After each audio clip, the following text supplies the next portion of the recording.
Hai, Assalamualaikum warahmatullahi wabarakatuh. Perkenalkan, nama aku Zia dari kelompok Free Time. Dan kali ini Zia akan menjelaskan dan juga mencontohkan juga tentang teknik olah vokal.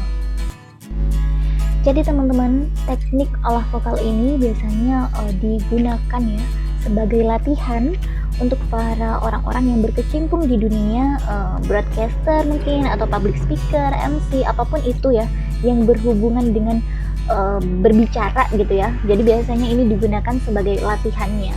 Kenapa digunakan sebagai latihan? Karena memang teknik olah vokal ini manfaatnya banyak banget di bidang itu gitu ya.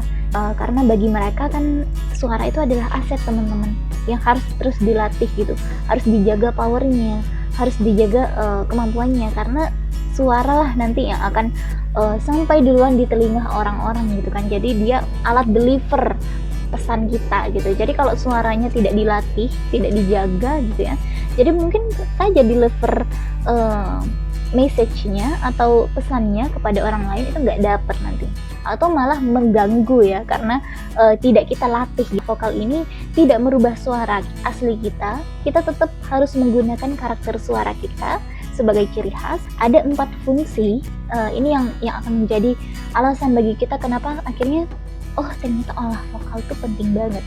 Jadi yang pertama, fungsinya secara umum untuk melenturkan alat bicara kita. Jadi alat bicara kita adalah otot wajah ya teman-teman. Yang kedua, melenturkan dan memperkuat pendukung suara. Kemudian yang ketiga, melenturkan dan memperkuat otot pernafasan kita. Nah, pernafasan itu kan erat banget ya sama suara gitu ya. Kadang juga orang-orang yang punya nafas pendek gitu ya, biasanya sering kedengeran tuh di mic-nya gitu. Kalau misalkan di mic gitu kedengeran gitu suaranya. Nah, biasanya nanti di teknik olah vokal itu nanti akan dilatih bagaimana manajemen pernafasan atau memperkuat pernafasannya gitu, biar lebih tipis mungkin pernafasan. Kemudian yang keempat, melatih power suara dan artikulasi. Nah, satu teknik ini bisa membantu kita untuk melatih nafas kita gitu ya. Nama tekniknya adalah nafas desis. Ini hal yang gampang banget teman-teman bisa lakuin tiap pagi hari mungkin untuk melatih gitu ya. Jadi caranya tegakkan dulu ya badannya gitu, terus tarik nafas, dan jangan lupa biasakan untuk pakai pernafasan perut ya teman-teman, biar kalau bicara tuh nggak ngos-ngosan gitu. Jadi tarik nafas, nafasnya ditaruh di perut dan ditahan gitu.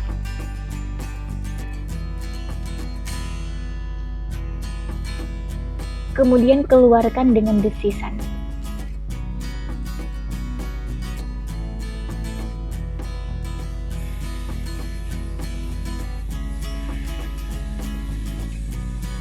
Nah, tadi karena kita pakai pernafasan perut, jadi otomatis nanti ketika kita berdesis, perut kita akan mengempes gitu ya.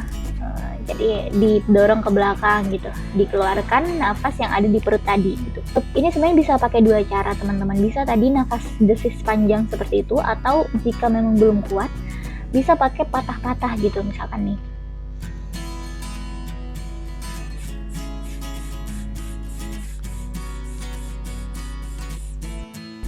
Teknik yang kedua ini untuk melatih artikulasi kita. Jadi fungsinya agar kita bisa melafalkan atau mengucapkan kata-kata sesuai dengan aturan bahasa Indonesia yang baik dan benar gitu ya. Jadi bahasa Indonesia sendiri secara baku dia punya cara pengucapan yang benar.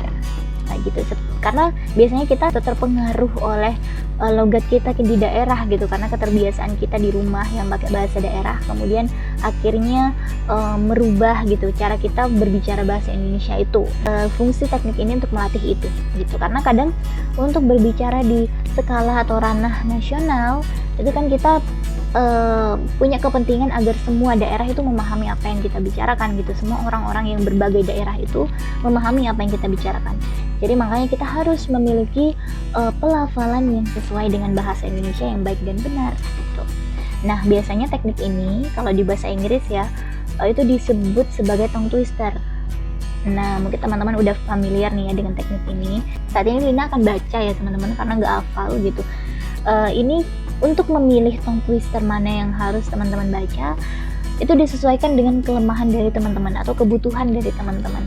Jadi kalau teman-teman merasa kayaknya susah ngomong C atau susah ngomong U, E gitu dengan baik dan benar, silahkan pilih yang nuansanya itu. Teman-teman bisa mulai baca dari pelan, kemudian ke cepat gitu ya, atau mungkin kalau udah terbiasa, udah mahir, baru baca cepat secara berkali-kali gitu. Dan akan contohkan, pas aku bertanya rindukah dirimu pada diriku karena dirimu telah menghancurkanku remuk redam rasanya bagai dirajam ribuan duri-duri karena beribu-ribu memikirkanmu duhai permata hatiku. Tas aku bertanya rindukah dirimu pada diriku karena dirimu telah menghancurkanku remuk redam rasanya bagai dirajam ribuan duri-duri karena beribu-ribu hari memikirkanmu duhai permata hatiku. Itulah tadi 2 teknik olah vokal yang bisa kita lakukan untuk melatih vokal kita. Dan tadi kita juga sudah tahu pengertian dan fungsinya apa dari teknik olah vokal ini. Jadi terima kasih sudah menonton. Sampai ketemu lagi. Wassalamualaikum warahmatullahi wabarakatuh.